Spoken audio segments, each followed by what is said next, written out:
আসসালামু আলাইকুম এভরিওয়ান, সবাই কেমন আছো? আলহামদুলিল্লাহ, আল্লাহর দয়া এবং অশেষ রহমতে আমরা ভালো আছি আলহামদুলিল্লাহ। তো এই তো আজকে হচ্ছে যে গ্রামে শেষ সকালটা আসলে কেমন কেটেছিল সেটাই শেয়ার করব। যারা আজকে নতুন আমার ব্লগটা দেখছো তারা হয়তো জানো না যে আমার ছোট ননদের ছোট মেয়ের হচ্ছে কাবিন অনুষ্ঠানে আমরা টাঙ্গাইলে গিয়েছিলাম, তো সেটাও শেয়ার করেছি। যারা দেখো নাই তারা অবশ্যই দেখে নিও। একদিনের জন্যই গিয়েছিলাম আপন মানুষদের কাছে, আর অলওয়েজ আমার গ্রাম খুব ভালো লাগে। সবার সাথে একসঙ্গে থাকতে, খেতে, গল্প করতে, আড্ডা দিতে কার না ভালো লাগে। আমরা যারা শহরে থাকি আমার মনে হয় যে আমার মতোই সবাই গ্রাম পাগল, বাট এই ধারণাটা কিন্তু অনেক ক্ষেত্রে আমার কাছে আবার ভুল প্রমাণিত হয়। কেননা অনেকেই আবার দেখি যে না, তারা শহরকেই অনেক পছন্দ করে। আমি আবার একটু ভিন্ন মাত্রার একটা মেয়ে, যে আমাকে আবার গ্রামটা খুব টানে। তো সকালবেলা একদম সবাই বসে বসে আড্ডা দিচ্ছিলাম। যেহেতু চলেই আসবো এর জন্য আমরা তিন যা হ্যাপি, তারপরে আমার শাশুড়ি মা, আমার বড় ননাস মিলে সবাই মিলে গল্প করছিলাম। ট্রাস্ট মি, আমি না গ্রামে গেলে প্রত্যেকটা মুহূর্তকে অনেক সুন্দরভাবে এনজয় করার চেষ্টা করি, বা সবাইকে ভালো রাখার চেষ্টা করি, নিজেও ভালো থাকার চেষ্টা করি। কেননা শহরে তো থাকি একা, আবার এসে নিত্যদিনের রুটিনে জড়িয়ে যাই আমরা সব সময়। আসলে এটাই জীবন। যারা গ্রামে থাকে তাদেরও জীবনের একটা রুটিন থাকে, আমরা যারা শহরে থাকি তাদেরও একটা রুটিন থাকে। বাট ভিন্নতা শুধু আছে না যে আমরা একা থাকি, বেলা শেষে ওই একই কয়েকটা মুখ দেখে দেখে চলাফেরা করতে হয়, এতটুকুই। গ্রামীণ জীবনে থেকে খেয়ে সব কিছুতে আসলে শান্তি আছে, যেমন মানে সব কিছু টাটকা ফ্রেশ। এই যে উঠোনে বসে আড্ডা দেওয়া বা কোনো আম বাগানে বসে থেকে আড্ডা দেওয়া, এগুলো শুধু গ্রামেই সম্ভব। কি রান্না করছো আজকে? ছোট মাছ দিয়ে টমেটো দিয়ে বাহ, আর মরিচ। মরিচ, শুধু মরিচই? দেখি তো। ইস, অনেক লোভনীয় হয়েছে মা। ছোট মাছের তরকারি, একদম নদীর মাছ না? হ্যাঁ, নদীর মাছ। ধলেশ্বরী নদীর মাছ। বাহ, যমুনা নদী। যমুনা নদী। ধন্যবাদ। এই মাটা এত কষ্ট করে কেন? করে আনলাম, রান্না এলাম, খালি বয়ে বয়ে খাওয়া, রান্না বাড়ির কাম করা না না। এই যে রান্না এলাম। তুমি থাকতে রান্না করবো কেন? হ্যাপি থাকতে নো রান্না। ছোট মাছটা অনেক লোভনীয় লাগতেছে।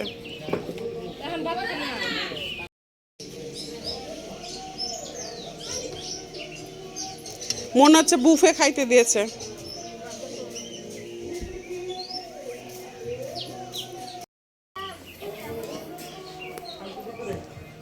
একটা মাছের ডিম এতগুলা, কতগুলো মাছ হতো?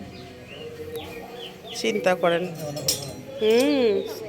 আমরা চলে যাব দেখে দুলাভাই সকালে বাজারে যে নদীর মাছ এনেছে, কেননা আমার হাজবেন্ড না ছোট মাছ খুব পছন্দ করে। আর আমার ছোট ননদ বা বড় ননদ দুইজনই, আমার হাজবেন্ড যখন আসলে আপুদের বাসায় যায় তারা সবার আগে ছোট মাছটা রাখবে, মাস্ট বি তাদের ভাইয়ের জন্য। কারণ আমার হাজবেন্ড ছোট মাছ লাভার। আর ও রান্না করেছে ব্রিকেট, একদম বিশাল বড় মাছ। বেগুন, আলু, টমেটো এবং ধনেপাতা দিয়ে ঝোল করেছে। আর দেখতেই পাচ্ছ কতটা লোভনীয়। আর সত্য কথা, আমি আর আমার হাজব্যান্ড বলছিলাম মনে হচ্ছে যে বুফেতে খাচ্ছি। একদম উঠোনেই আসলে যেহেতু গত রাতে একটা কাবিনের অনুষ্ঠান হয়েছে, চেয়ার টেবিল সব কিছুই ছিল, তো আমরা চাচ্ছিলাম যে উঠোনে বসেই খাবো, আর রুমে যাব না। তো এই তো দেখতেই পাচ্ছ খোলা আকাশের নিচে চেয়ার টেবিলে, এইদিকে আরেকটা টেবিলে খাবার সাজানো আছে। এই জিনিসগুলো খুব ভালো লাগছিল। আর এটা আমার সেজো যা, ও না মানে গামলা যেটাকে বলে সেটাতে ভাত খাচ্ছিল, তো ভাবি খুবই লজ্জা পাচ্ছিল। আর আমি জোর করে করে ভিডিওটা করছিলাম। খেতে বসেও আসলে আমরা অনেক গল্প করি এবং আনন্দ করি। তো দুই টেবিল বসে আসলে বাড়ির সবাই খেতে বসেছি, বিশেষ করে আমরা, কেননা আমরা তো সবাই চলে যাব যেহেতু আমরা গেস্ট। আপু দুলাভাইকে খেতে বলতেছিলাম, ওরা খাচ্ছিলই না। আর এই তো সুমাইয়ার হাজবেন্ড, আমাদের বড় জামাইটা, মাশাল্লাহ সে কিন্তু অনেক ভালো। আসলে আমার মনে হয় না। দুলাভাই শাশুড়িকে মাছ তুলে দিচ্ছে। না না, মাই খাবে। মাশাল্লাহ।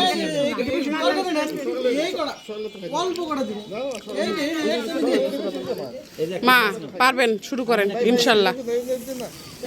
আস্তে আস্তে, শুধু মাছটা খান, ভাত খাওয়ার দরকার নেই, শুধু মাছটা খান। আমার শাশুড়ি মা কিন্তু মাছের মাথা খেতে খুব পছন্দ করে, বাট ওই যে উনি তো খাবার খেতে পারে না বেশি, এই জন্য আমি জোর করে আরও মানে বলছিলাম যে দুলাভাই দেন, মা যেন খায়। আর জোর করে দিলেই উনি খায় আসলে, কেননা মাছটা খাওয়াটা ইম্পর্টেন্ট ছিল, ভাত না খেলে না খাক। তো এই জন্য আসলে মাকে বারবার আমরা সবাই পুশ করছিলাম যে না, খেতেই হবে, খেতে পারবেন। আর খাবারগুলো অনেস্টলি বলছি এতটা টেস্ট ছিল, সবচেয়ে বেশি টেস্ট হয়েছিল ছোট মাছ আর মাছের যে ডিম ভাজা। ব্রিকেট মাছটা বিশাল বড় থাকার কারণে অনেকগুলো ডিম হয়েছিল। তো আমরা অনেক সুন্দর করে মজা করে খেয়েছি, যেটা আসলে বিয়ের পরে একটা বেস্ট মোমেন্ট ছিল আমাদের এই খাওয়া দাওয়াটা। তো এখন রেডি হয়ে বসে আছি, তারপরে আমাদের আসার পালা।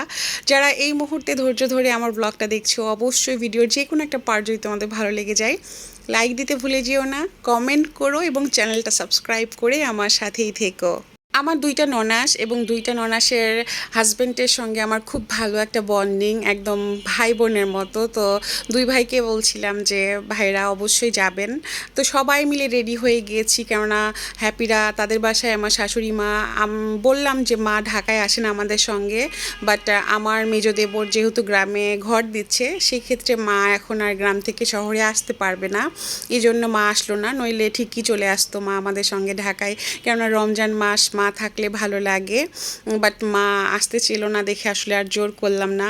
আর দেশের যেই রকম পরিস্থিতি এখন, চোর ডাকাত সব কিছুই বেড়ে চলেছে।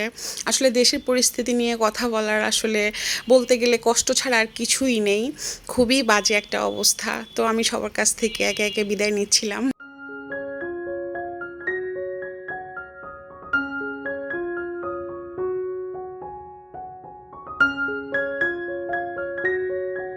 আমার কাছে মনে হয় যারা আমরা ঢাকা শহরে থাকি, ফ্যামিলি থেকে অনেক দূরে থাকি, তারা যদি না দুইটা দিনও সুযোগ পায়, তাহলে গ্রামে যে আপন মানুষদের সাথে সময় কাটানোটা আসলে বেস্ট। কেননা কোথাও যে আড্ডা দেওয়া বা রেস্টুরেন্টে যাওয়া এগুলো না করে পরিবারের কাছে গেলে মনে হয় যে প্রকৃত সুখ বা শান্তিটা পাওয়া যায়।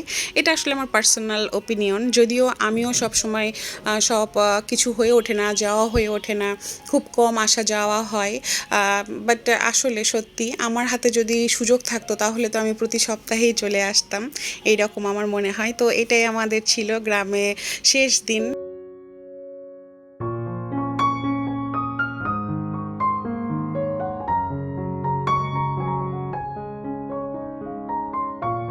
পরদিন সকালে কলা দিয়ে শুরু করছি। আসলে আমার কর্মব্যস্তময় দিন আবার শুরু হয়ে গেল। আমি সেটাকেই বলবো আলহামদুলিল্লাহ। জীবনের প্রত্যেকটা পার্টি আসলে আমরা যে বেঁচে আছি, নিঃশ্বাস নিচ্ছি, সুস্থ আছি, সেটার জন্য আলহামদুলিল্লাহ। তো আমি ছোট ছেলেকে স্কুলে দিয়ে আসার পথে দেখছিলাম যে কলার দোকান, তো কলা নিলাম এবং আসার পথে আরও কিছু বাজার করেছি, ব্রেড নিয়েছি, পরোটা নিয়েছি। আর কলাগুলো দেখে খুব ভালো লাগলো। আর সচরাচর না চোখে পড়ছিল না যে সবরি কলা ছাড়া আবার আজান কোনো কলা খেতে চায় না। আমাদের সাগর কলাটা খুবই কম আনা হয় যখন সবরি কলাটা পাই না। তো আমি এটা নিলাম, তখন বললাম যে চাচা এটা তো কাঁচা কাঁচা দেখা যাচ্ছে, বাট চাচাটা বললো যে না, আপনি নিয়ে যেয়ে রাখেন, রাত হতে হতেই পেকে যাবে। তারপরে নিয়ে আসলাম কিছু ফ্রোজেন পরোটা। আসলে আমি কিছু পরোটা করে রেখেছিলাম, সেগুলো শেষ হয়ে গিয়েছে। আপাকে দিয়ে যে পরোটাগুলো আমি ফ্রোজেন করে রাখি সেগুলো শুধু আমি নাস্তা করি, আর বাচ্চাদেরকে না এই পরোটাগুলো দেই, কেননা এগুলো ওরা খেতে বেশি পছন্দ করে।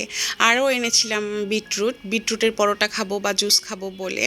তো এইদিকে দেখছিলাম যে আসলে একদিন না থাকার ফলে কলা, মানে আগের যে কলাগুলো ছিল সেগুলো যে একদম কালো কালো হয়ে গিয়েছে। আর কিছু আঙ্গুরও ছিল, কিছু পচেছে, কিছু ভালো আছে। তো আমি ফলগুলোকেও গুছিয়ে নিচ্ছিলাম। গ্রামে গেলাম একদিন, আসলাম আরেক দিন। আসলে দুইটা দিন মনে হচ্ছে যে এতগুলো কাজ জমে গিয়েছে, কেননা রমজান মাস। এখন প্রত্যেকটা কাজই ইম্পর্টেন্ট, প্রত্যেকটা প্রিপারেশনই ইম্পর্টেন্ট আমার কাছে। গ্রাম থেকে আমি যে রওনা দিয়েছিলাম তখন আসতে তো আমাদের 2-3 ঘন্টা লেগে যায়। তো সেই ক্ষেত্রে কি হয়েছিল, আমার মাথা ব্যথা ছিল, যার জন্য আমার পুরো দিন, পুরো রাতটা বাজেভাবে কেটেছে। কিন্তু পরদিন বাচ্চাদেরকে স্কুলে না দিলে চলে না, এর জন্য আসলে স্কুলে দেয়া। কেননা এই তো রোজার মাস, তারপরে স্কুল বন্ধ হয়ে যাবে বা আমার বড় বাচ্চার ইভিনিং ক্লাসটা অফ হয়ে যাবে। তো তাদের রুটিনটাও কেমন জানি হয়ে গিয়েছে। বড় ছেলে ছুটি হয় ১টায়, ছোটটার হয় ১২টায়। তো আজান বাবাকে নেয়ার সময় আজানের একটাই কথা ছিল, আম্মু আজকে আমি খেলবো না, আমাকে ফুচকা খাওয়াও। মানে ও ফুচকা খাবেই খাবে, এমন জিদ ধরেছে। দেন তারপরে আমি বললাম যে ঠিক আছে, তাহলে সময় নষ্ট না করে একদম ৭ নম্বর সেক্টরে চলে গিয়েছিলাম আমরা। মা ছেলে ছেলে ধুমচে ফুচকা খেয়েছি এবং কিছু প্যাক করেও নিয়েছি বড় ছেলের জন্য। আসলে সময় স্বল্পতার জন্য মন ভরে খেতে পারছিলাম না। আর এদিকে আসার পথেই না দেখছিলাম যে এত সুন্দর সুন্দর এই বেতের জিনিসগুলো বিক্রি করছে। এগুলো দেখলে না আমার মনটা ভরে যায়, মনে হয় যে আমি সবগুলো কিনে নিই, সবগুলো আইটেম আমার বাসায় থাকবে আর আমার বাসাগুলো না এইগুলো দিয়েই আমি সাজিয়ে রাখবো বা প্রত্যেকটা আমার কিচেন রুমের কাজকর্ম করব। আমার এত ভালো লাগে এই রকম জিনিসপত্রগুলো। আর আমি ভাবলাম যে নেমেছি যখন, কিছু তো কেনাকাটা করব, তো প্রত্যেকটা জিনিসের দাম দর করছিলাম। এই ঝুলন্ত ঝুড়িটা আমার কাছে বেশ সুন্দর লেগেছে, কিন্তু দামটা অনেক বেশি চাচ্ছিল, 450-500 টাকা করে। আর আমি ভাবছিলাম যে এটা যদি আমি নিয়েও যাই, আমি আসলে এটাকে সেট আপ করবো কোথায়। সেট আপের অভাবে আমি আর এটা নিলাম না, বাট আমার কাছে বেশ লেগেছে এবং কি আমার যেটা দেখছিলাম সেটাই নিতে ভালো লাগছিল, বাট দামটা খুবই বেশি চাচ্ছিল।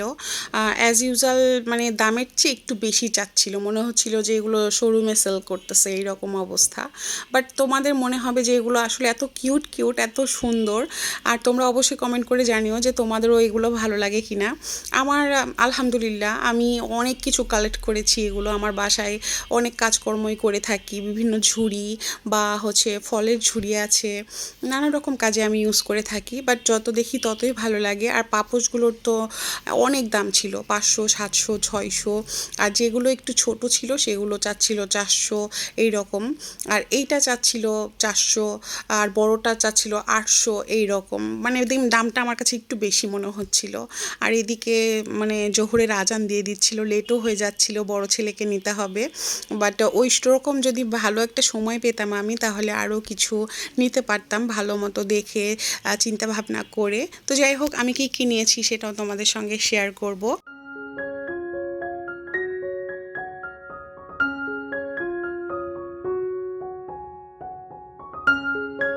লাস্টে আমার চোখে পড়েছে কিছু ঝাড়ু। তো ঝাড়ুটার দাম জিজ্ঞাসা করলাম, তো চাচা বলে কি একদম 400 টাকা।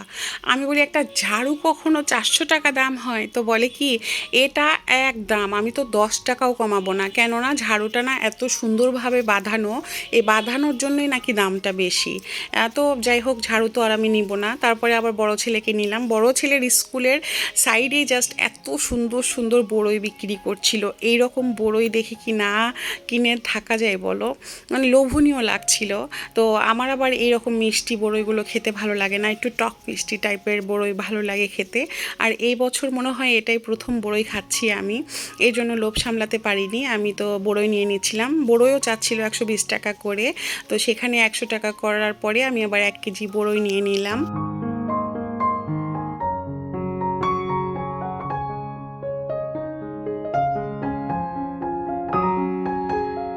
বড়ইগুলো আমি বেছে বেছে কিনছিলাম, আর এদিকে আমার টিয়া পাখিটা পাখিদের মতো করে ছোট ছোট করে বড়ই খাচ্ছিল। অবশ্য ভাইয়াকে বলেছিলাম যে ভাইয়া ও একটা দুইটা খাবে, সেটার দাম আপনি রেখে দিন, কোনো সমস্যা নেই। যে বেতের এই ঝুড়িটা দেখছো, এটা আড়ং থেকে নেওয়া ছিল আমার, মানে ঢাকনা সহ নিয়েছিলাম। তো এই জিনিসগুলো আমার কাছে খুব ভালো লাগে, মানে আমি বলে না যে প্রেমে পড়ে যাই কিছু জিনিসের ওপরে। তো আমার এই ধরনের জিনিস দেখলে আমি আড়ংয়ে গেলেও এইগুলো জিনিস খুব কালেক্ট করার চেষ্টা করি, মানে মনে হয় যে এগুলো লুক না একটা অন্যরকম সৌন্দর্য ছড়ায়। বাসায় এসে জাস্ট আমি বড়ইগুলোকে ঢেলেছি আর মনে হচ্ছিল চারিদিকে না অন্ধকার হয়ে আসছে, বৃষ্টি যেন নামবে। পরে দৌড় দিয়ে বাচ্চাগুলোকে আমি স্কুল ড্রেসও খুলে দিয়েছিলাম না, ছাদে চলে এসেছিলাম, কেননা গ্রাম থেকে আসার পরে না কিছু কিছু ড্রেস আছে যেগুলো কাজের আপাকে দিয়ে ওয়াশ না করালে হয়ই না, মানে কলারগুলো বা হাতের কাছে বাচ্চারা বেশি একটু নোংরা করে। তো আপা ছাদে দিয়েছিল আর আমার মনে পড়ে গিয়েছে, এই জন্য না দুপুরবেলাতে আমরা ছাদে চলে এসেছি। ছাদে এসে এত শান্তি লাগছিল, মানে সকাল থেকে আমার যে চলমান গাড়িটা চলছিল একের পর এক একের পর এক। সত্য কথা, আমার মনে হয় যে মাঝে মধ্যে আমি একটা কি জানি হয়ে গিয়েছি, চলতেই থাকি চলতেই থাকি চলতেই থাকি, কোনো রেস্ট নাই, কোনো আরাম নাই। ছাদে এসে বাতাসে আমার জাস্ট মনটা জুড়িয়ে যাচ্ছিল। এই ঠান্ডা হাওয়াতে মনে হচ্ছিল যে সব ক্লান্তি শেষ হয়ে গিয়েছে। আলহামদুলিল্লাহ খুবই ভালো লাগছিল।